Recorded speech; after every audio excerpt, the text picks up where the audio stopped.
And that for me was a massive opportunity for that person to really go out of their way to do what was right and to put their allyship, their self-professed allyship into practice. Exactly.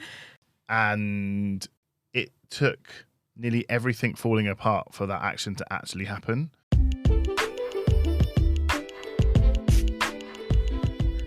Welcome back to our discussion about allyship. In part 2, we go deeper into our exploration of performative allyship. We discuss whether the term ally is unhelpful in itself, and we explore the concept of being an accomplice and discuss this in relation to good trouble, a term that was coined by civil rights leader John Lewis, and lots more. Hope you enjoy.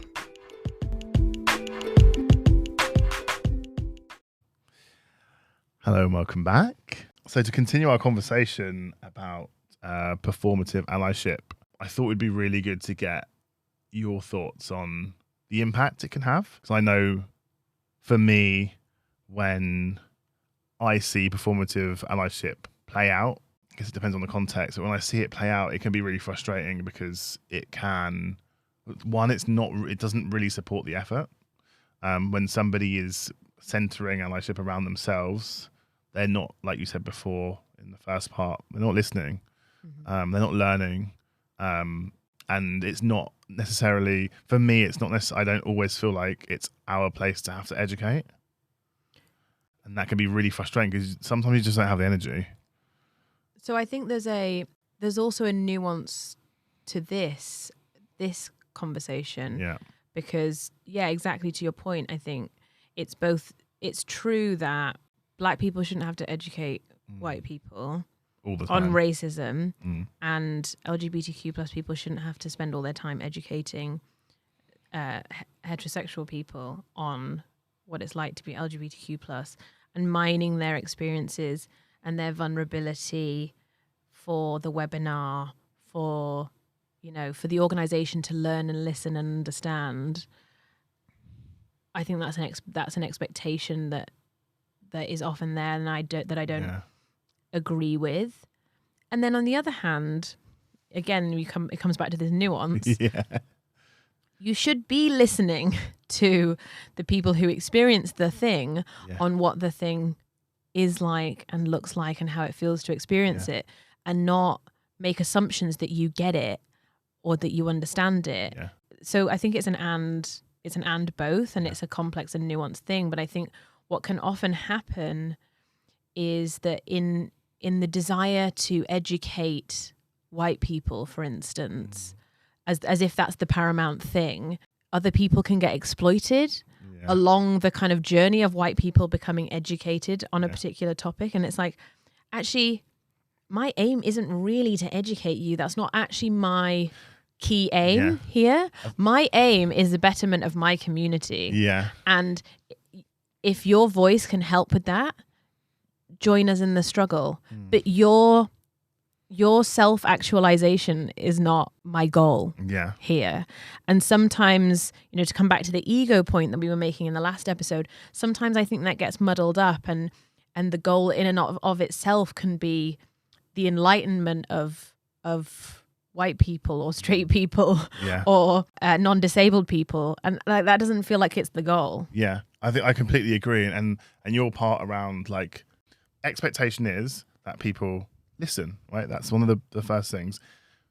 It shouldn't be that you only listen when it's tailored for you and your consumption. You should be listening all the time and being aware. And I think that's the thing that I for me, I find tiring. It's like, oh, I didn't realize that. And you're like, maybe it's just because it impacts me, but you're almost like, well, it's been said millions of different ways, but because I haven't made an example that resonates with you. Like, how did you not realize it? Yeah. How did you not realize that? It's interesting because it's like the amount of people I've given the kind of fairly run-of-the-mill example of my brother being stopped and searched. Yeah. Dozens of times. Yeah. When he's on his own, when he's with his white friends, loads of times. Yeah. Ridiculous. There's been a burglary in the area, even though he's got no stuff on, all of that stuff. The amount of shock I have experience of white people. No. And it's like, okay, I get that to some degree. That's not a world that you're living in. Yeah. But the level of shock indicates a real disconnect there in terms of not only lived experience, but in terms of how far are you educating yourself? How far are you educating your friends? How far are you educating your children that their lived reality isn't the same as some other people's? And so that kind of the level of ignorance sometimes I think is an interesting thing. You know, like you or I don't know what it means to have to navigate London in a wheelchair. You know, we haven't experienced that. And we can probably never really understand what that's like on a day-to-day basis, how much you have to plan, how much it adds to your journey, how it restricts what you can do. We don't understand that on a kind of cellular level. Yeah. But we can imagine it and we can educate ourselves on it. And it's our job to do that work. Yeah. Not for us to kind of sit there and ask people with disabilities to do that work for us because we have this kind of almost like dramatic ignorance about it. Well, so like I completely agree, but I wonder if part of that though, so the reaction and the shock, I think that's part of that's performative. I think in itself, part of that is I want you to know how outraged I am by that this is happening. It's like, I know you know that it's happening. Because if I knew that it was happening, I would have had to have done something about that. Yeah, exactly. So if I can say I didn't know, I didn't know that kind of thing was happening, then it maybe absolves me. Yeah.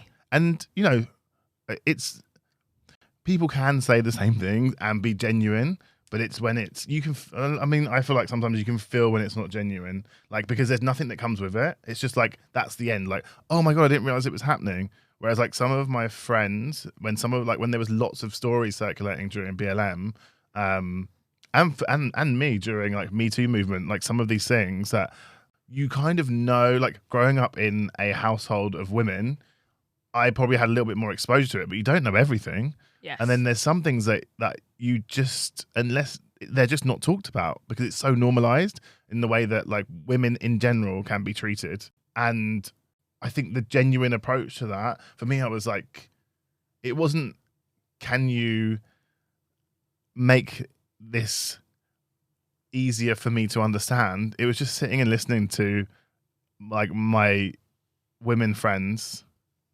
having a conversation and just taking it in. It didn't have to be tailored to me. They could be speaking to each other about it. And it's not my place to be like, can you make this so I understand it, please? And also, I'm not going to understand everything. Yeah, and that's you're this just other going to thing. listen. Like people feel like I can't, no, I don't understand that. So, you know, I just don't agree with it. It's like, at what point did it? You don't have to understand it.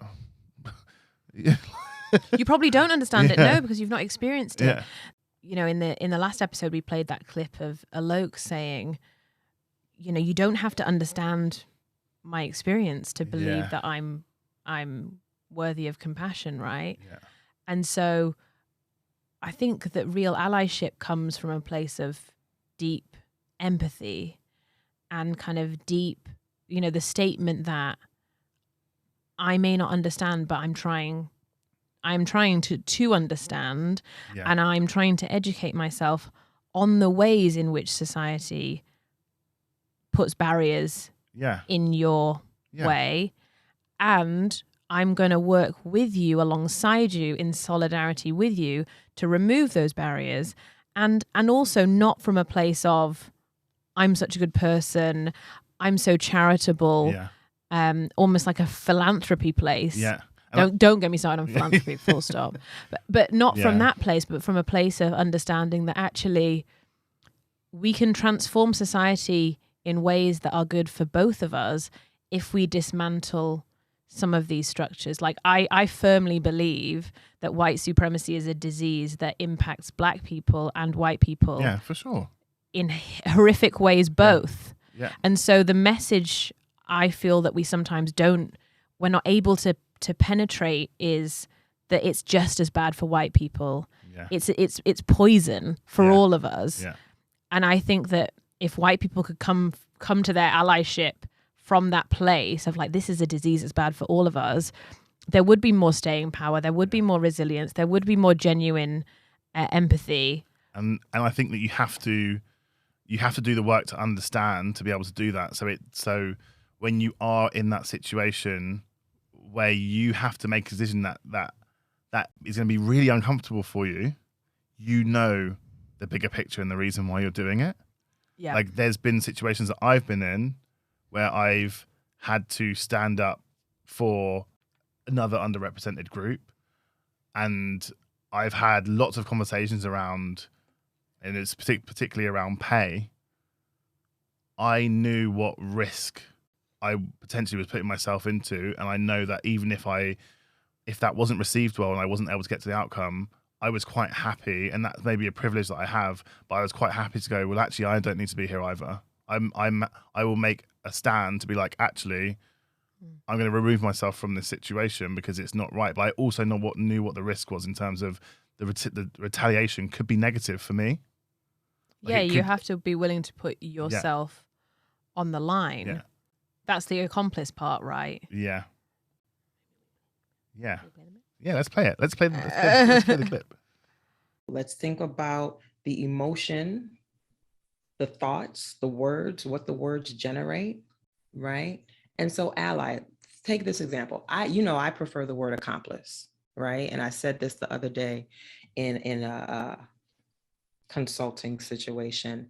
And one of the participants said, yeah, but if you look up the definition of accomplice, there's crime in there. It's like this idea that somebody who's willing to work with somebody to commit a crime, and we shouldn't be committing crimes. And I'm like, that's exactly it. Think about it emotively, right? So Abby, if I call you at 2:00 in the morning, I'm like, yo, I need you to be my accomplice. I gotta take care of this.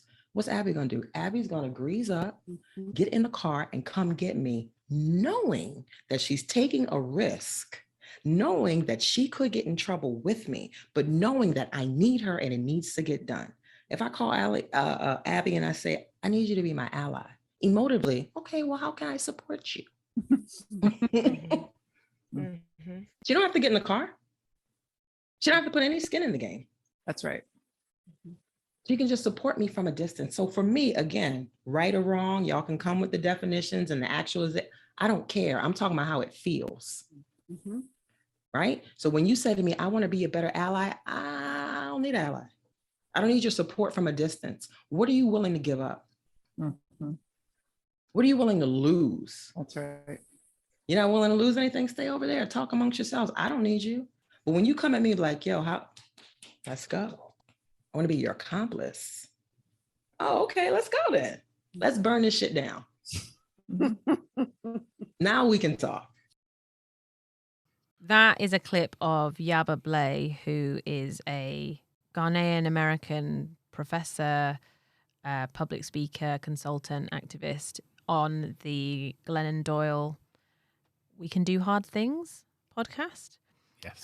Which we will also link in the show notes, basically, talking there about how she thinks about allyship versus being an accomplice. And I'm interested in your reaction to that, Kieran. Yeah, I think it's really interesting because I think it feels like that sometimes. You feel like the environment that you're in makes you feel like sometimes doing these things are the wrong thing because it goes against no one else. Like sometimes it can be quite a lonely place, right?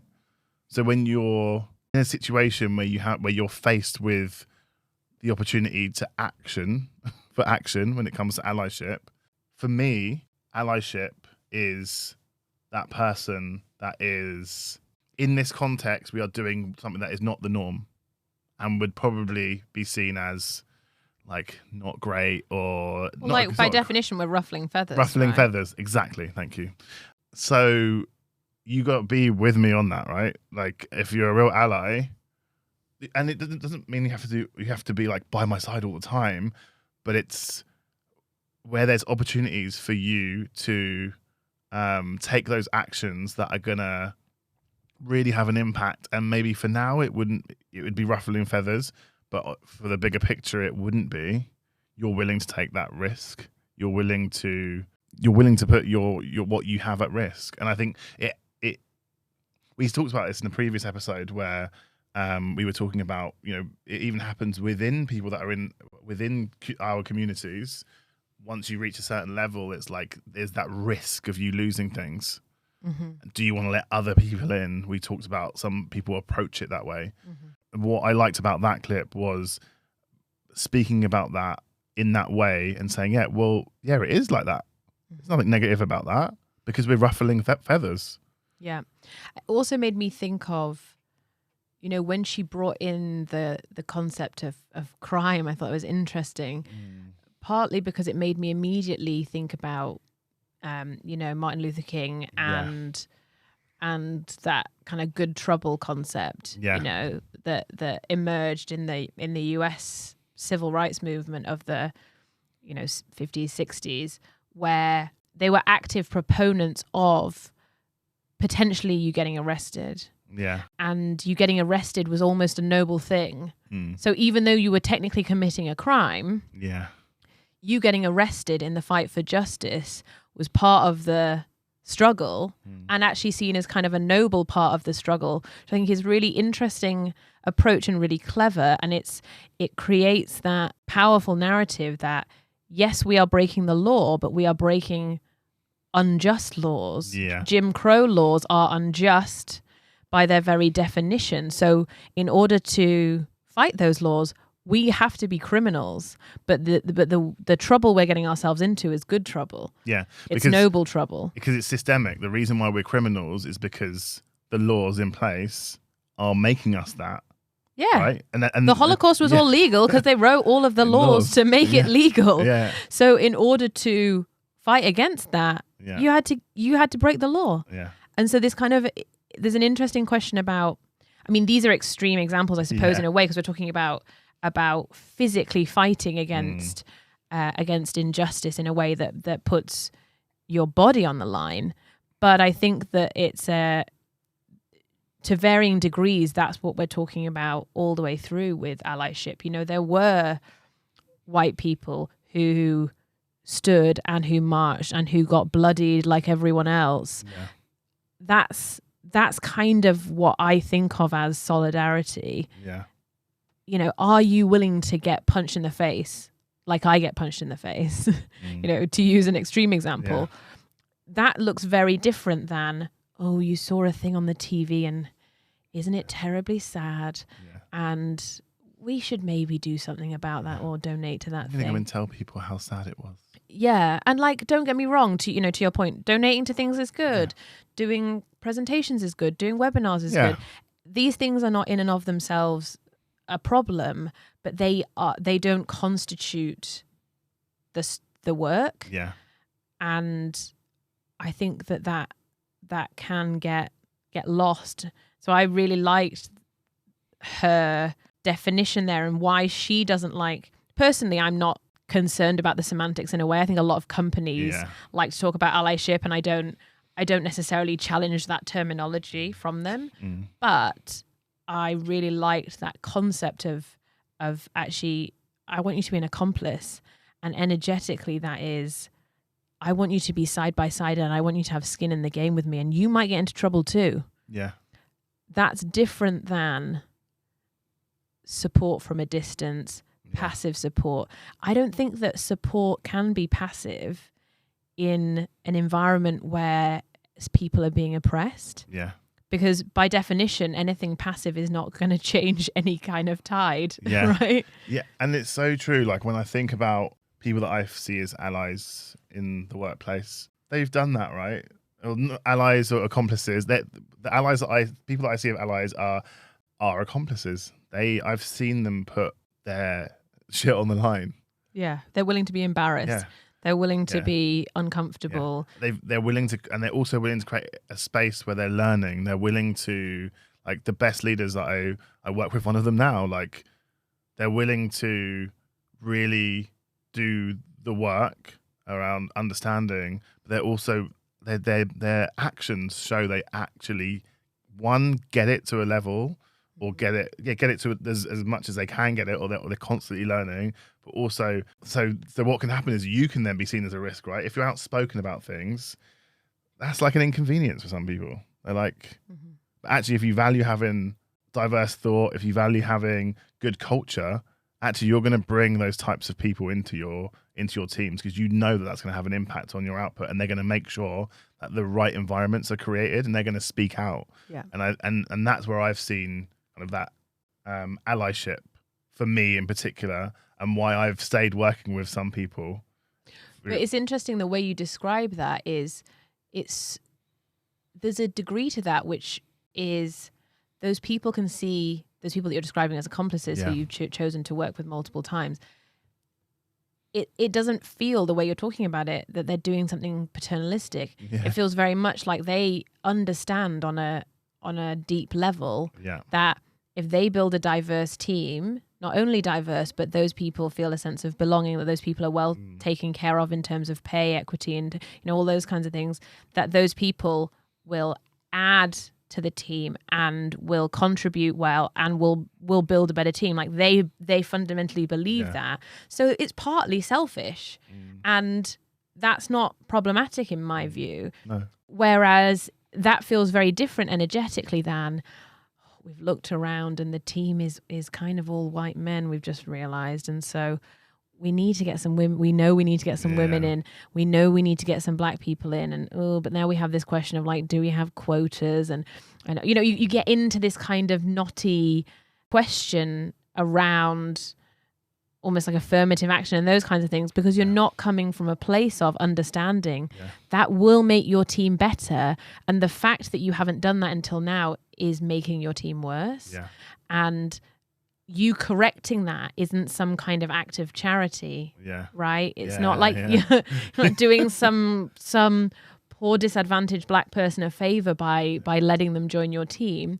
You're hindering your team currently by not having that diversity there. So it's like there's something energetically very different about those two positions, and it can create weird behaviors or stop you from being able to make decisions if you're doing that very clumsily. So you're saying, right, we just need to hit this quota. You're not thinking about or doing any of the learning of what that means. How do you make that environment inclusive?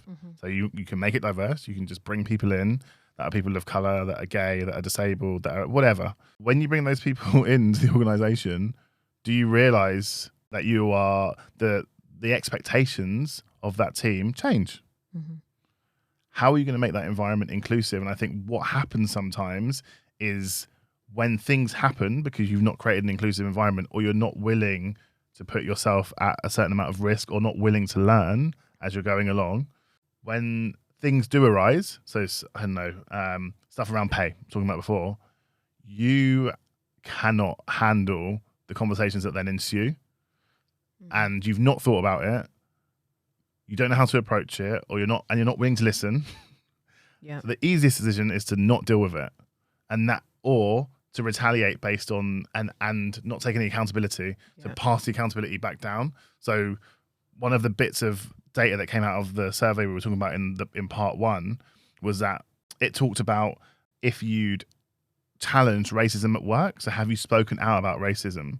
So 39% of white men and 36% of white women said they had. And of that group, in terms of retaliation, negative retaliation from them speaking out, only 10%. Right, of the ones that did speak out. Of the ones that did speak out. When you look at it from from black women in particular and Latina women, it's like 39% for black women, 33% for Latina women.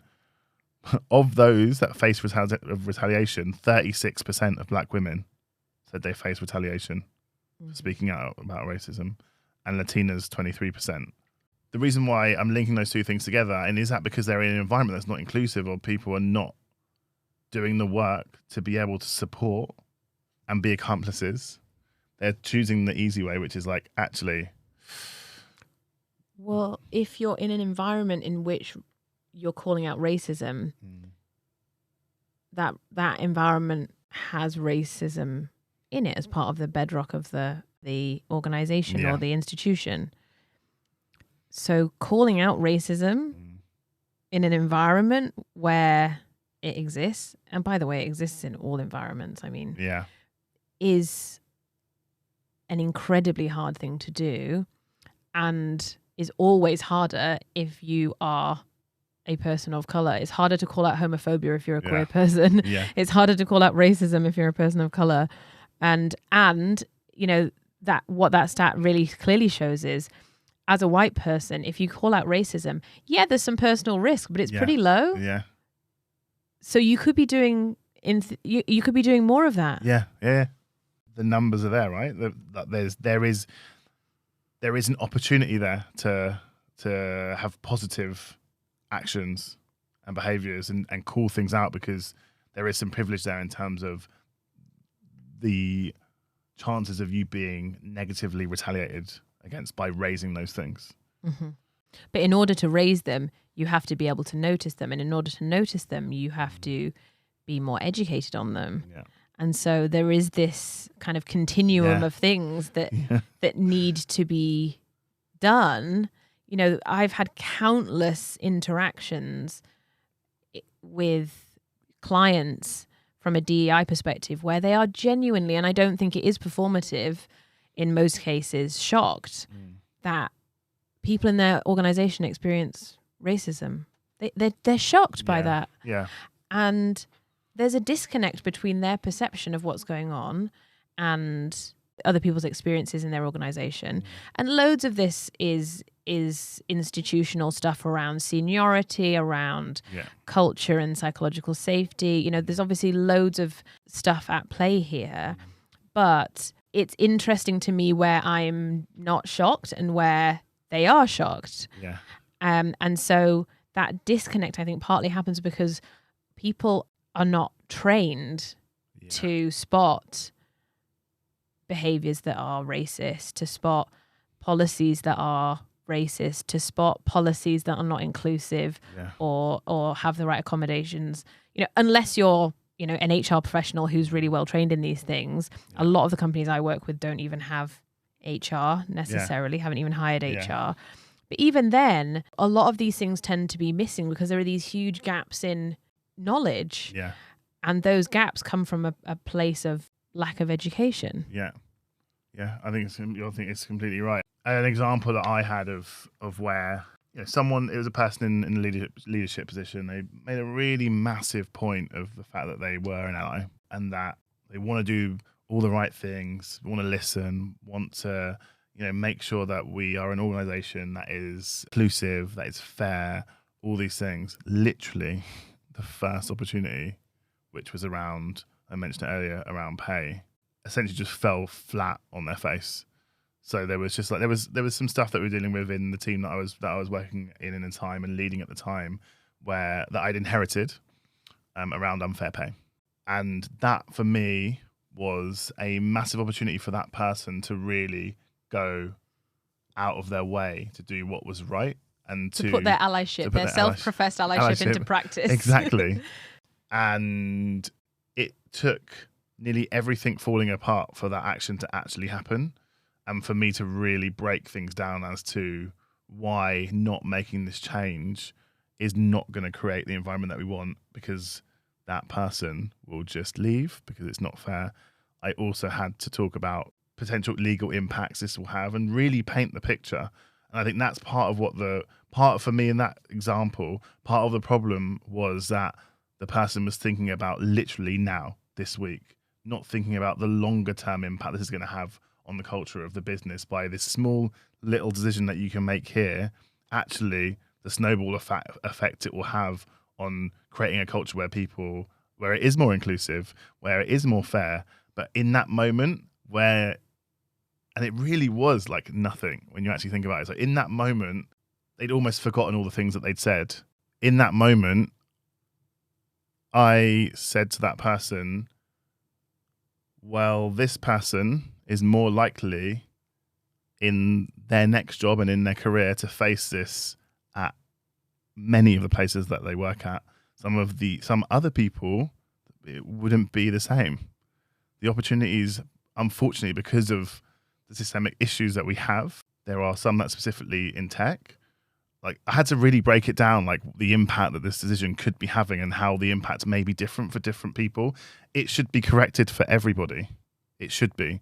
But as we know, if we correct it for people that are sitting right at the bottom, it affects everybody else upwards a lot of the time. in organizations, there's often a frustratingly short term. I mean, certainly the organizations I've worked in and probably that you've worked in, and, you know, to give context, we're both from the tech world, and tech is notoriously short-term thinking and runway and and getting to the next milestone and you know, cash burn and all of that kind of stuff. So there is a short-termism to that industry in particular, but I see it now even that I have clients that are not in tech. Well, there's one aspect of it which is to take this a systemically unfair situation and normalize it and just kind of go, oh, well, this is just unfortunately the way it is almost, you know, this is just, oh, well, not much we can do about the fact that our gender pay gap sucks. Ugh, isn't it terribly hard? Because if we were to make it all fair and equitable, then that would cost us loads of money. Yeah. So what could we possibly do? You know, there's that kind of, and then we'd go out of business. Yeah. Oh, what could we possibly do? Side of things. Yeah. And then there's also the short-termism of, well, that thing's going to cost us more money now, without understanding that how much it's going to cost us now pales in comparison to how much it would cost us to lose that person. Yeah. And so, you know, I was talking to a friend recently about a friend of hers who went for a promotion at work. There were 2 roles available. Three people went 2 people internally and 1 external, and her friend was the one who didn't get either of the roles, right? And they had a conversation with her about why and about, you know, the work they were going to do with her to get her promoted eventually, and it was all pretty positive, and they were going to give her a little pay bump now, sort of thing. And then it went to HR in that case, and HR refused to do the pay bump. So the pay bump was nothing, you know, tiny amount spread over the course of a year. And so much goodwill was lost in that refusal that she's left. Yeah, of course. And it's going to cost way more than the pay bump ever cost to replace her. I just want to scream when you have these, because it happens every single place that I've worked in. It happens, and you just want to scream because it's so commercially backwards. Like, it doesn't make any sense, other than in that short window where you have to report that thing. It doesn't make any sense. Like the example I just gave, we ended up spending tens of thousands of pounds to backfill people that left because they were asking for like a couple of grand. So that's just like what we may have paid, like recruiter fees or whatever, but also all the time of all the people that have to be in all the interviews and them having to work on that. The institutional knowledge that goes out the door, the hiring, that as well, the onboarding of the new person, all the people that are being pulled out for hours on end to do interviews that are individual contributors working on other things. It's like this actually snowballs into a lot of money wasted just because the percentage was too high on a salary that's already too low. It's like, what is going on here? Like sometimes I just it makes me really angry because you can tell I have these conversations regularly because you have to when you manage people. But when you're in an organization that is, and I have found, to be fair, like in tech organizations, it's particularly bad. Yeah. Because of this kind of short-term approach to strategy and to things like that. There's no value in, and the fact that people move around a lot, there's no value in, people feel like there's no value in investing in those kind of things. I just need a second to cool down. What can you do? Yeah. Okay, so thank you for joining us for this conversation / slight rant about performative allyship and what it means to be an ally versus an accomplice, and how allyship entails having skin in the game, right? Yeah. And not being a passive, bystanding supporter at arm's length. On the next episode, part 3, we're going to talk a little bit more about what you can do, what it means to be an ally 24/7. And as we're coming into Pride Month, allyship is going to be top of the agenda, and we want to give you some practical thoughts on on how to do this work and do it well. Amazing. Thanks for joining us. See you next